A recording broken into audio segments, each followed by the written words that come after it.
Hello everyone, welcome back to another tutorial episode of Webtech Tutorial. In today's video, I'll be guiding you through how to log in to a US bank credit card account online. To log into your US bank credit card account, open up a web browser. In the search box, type in usbank.com. Press enter on your keyboard, which will then take you to the official site. Now, click the login button at the top right, and then this will open up this expanded menu. Select your account type, enter your username and then your password in the text boxes.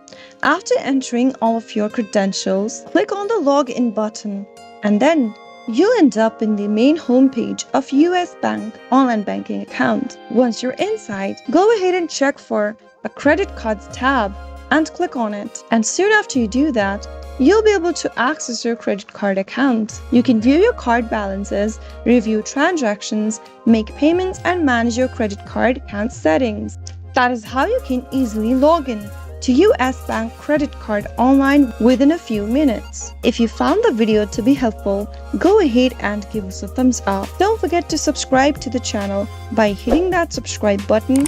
Also press the bell icon so that you'll never miss another upcoming upload from us. I'll see you again in the next video. Goodbye till then.